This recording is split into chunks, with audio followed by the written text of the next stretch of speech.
This Congress has not enhanced Social Security, now going on 53 years. We need to enhance the program. We need to enhance it in a way that makes sure that everyone gets an across-the-board increase.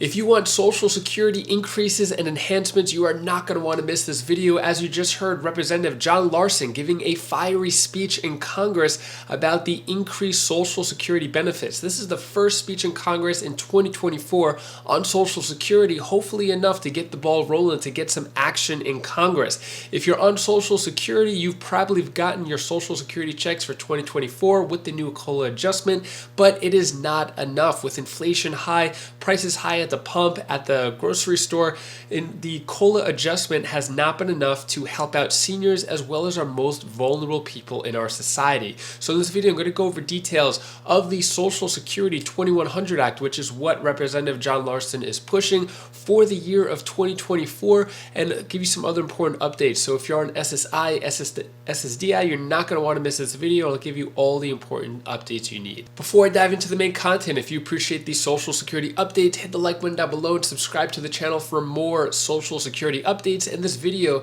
is sponsored by my company, YSense. If you or anyone you know is looking to increase your credit score, got my details down in the description below. All right, let's get into it here. New Social Security COLA for 2024 may leave some retirees short.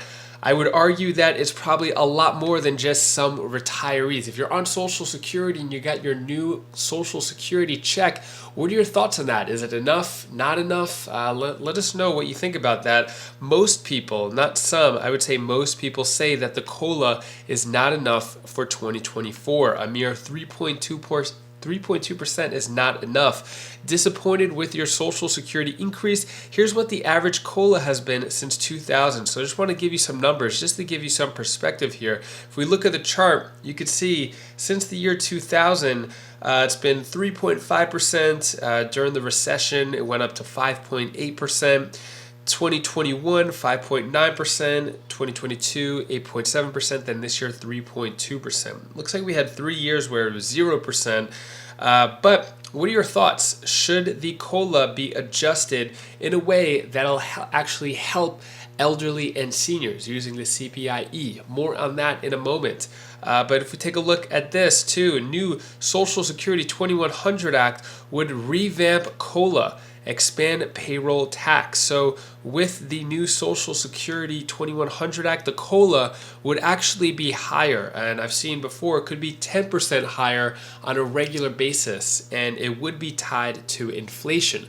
So I'm going to give you more details on that as well. As we look at the Social Security 2100 Act, I'm just going to point out some facts here on how it could help your Social Security check, enhance your Social Security benefits, and what you could expect if the Social Security 2100 Act is passed. Before I get into the details of this, let me play you the video clip from Representative John Larson. We're here this afternoon to discuss America's #1 anti-poverty program for the elderly and the #1 anti-poverty program for children. It's Social Security. I want to commend my colleague from the Ways and Means Committee, Mr. Moore, who just left, for his work on the committee. But here's the issue, Mr. Speaker. This Congress that we're all a part of has not enhanced Social Security, now going on 53 years. So it was 1971 was the last time the United States Congress, which has the responsibility, enhanced Social Security for any of its recipients.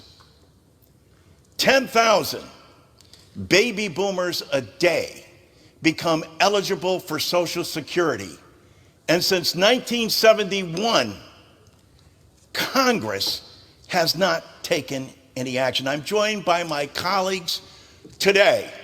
All Americans, Social Security is the only pension that they have. And Congress hasn't acted in more than 53 years.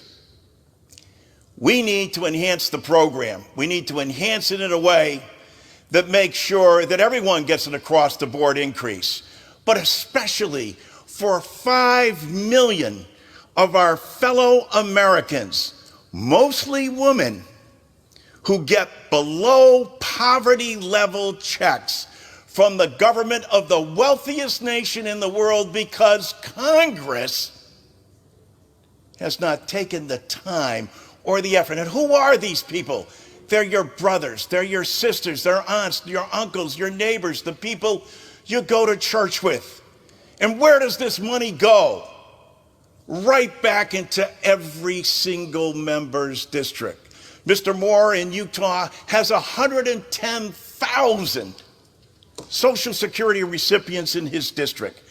Every single member of Congress is getting a card that tells them how many recipients they have in their district, what they receive, whether they're dependents, spouses, or disability. That's what we're focused on. We want a vote, Mr. Speaker, because the American people demand it. That's why I'm joined here for this special hour on this floor by so many of our colleagues. There's so many of us that we hope everyone will recognize their time and consideration for their colleagues, but also would just point out the more than 350 groups across the nation that support Social Security 2100. Including the National Committee to Preserve Social Security and Medicare, Social Security Works, the NAACP, the AFL-CIO, Paralyzed Veterans of America, the National Education Association, and I could go on. We're not here just to extend the solvency of Social Security.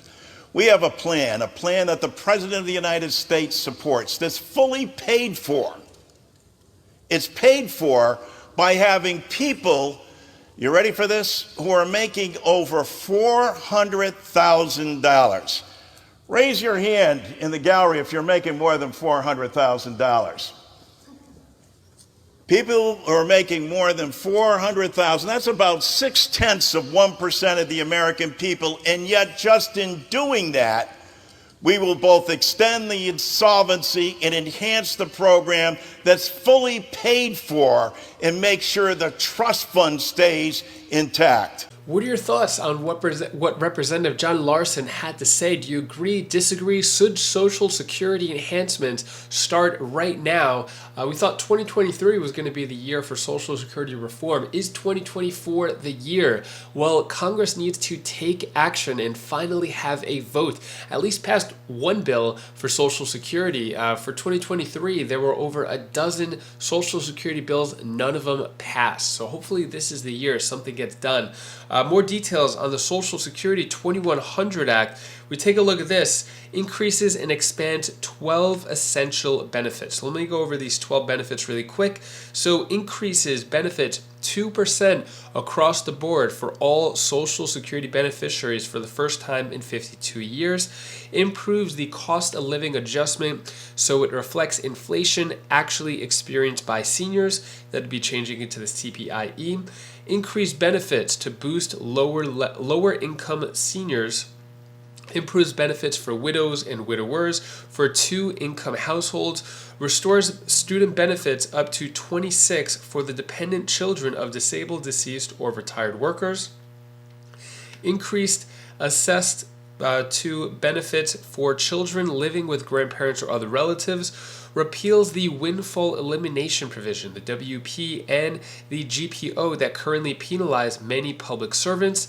Ends the 5-month waiting period to receive disability benefits. Increases benefits by an additional 5% for the most elderly who have been receiving benefits for 15 years or more. Provides caregiver credits to ensure that people, mostly women, are not penalized in retirement for taking time out of the workforce to care for children or other dependents. Ends the disability benefit cliff, replacing it with gradual offset for earnings.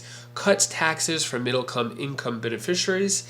Corrects an unintended flaw in how Social Security benefits are wage indexed to prevent benefits from dropping a notch if the wage index decreases, ensures that these benefits do not result in reduced SSI payments or loss of eligibility for Medicaid or CHIP, and combines the old age and survivors insurance and disability insurance trust funds into one fund to ensure seamless benefit payments. You may be wondering, how is this paid for? So Social Security 2100 pays for the benefits by ensuring millionaires and billionaires pay their fair share by applying the FICA to earnings above $400,000, with those extra earnings counted towards benefits at a reduced rate, and closing the loophole of avoiding FICA taxes and receiving lower rate on investment income by adding an additional 12.4% net investment income tax only for taxpayers making over $400,000. So basically, it's being paid for by the 1% of the country, anyone making over $400,000. What are your thoughts on this plan? Is it a good idea? Bad idea? Do you like the Social Security 2100 Act? So yeah, let me know your thoughts on that. There are some other Social Security bills. I'll let you know about those in future videos. But if you appreciate how I gave you the facts, let you know everything, subscribe to the channel. And that is all the news that I have for you today to hopefully brighten your day a bit. Here's my daughter Bella's tip of the day. Hi guys, so my name is Bella. This is the tip of the day. If you make a mistake, then it's okay. You learn from your mistake, it makes you a better person. So it's okay. It's okay. We still love you. We like you a lot. Bye. If you're curious about the $1,500 stimulus checks that are going out in 2024, as well as some other stimulus checks and universal basic income programs paying $500 per month, you're not going to want to miss this video right up here as I go into more detail of the new 2024 programs that are giving out stimulus money. So click that video now, and I'll see you in that video. Take care, be safe. Thank you for watching.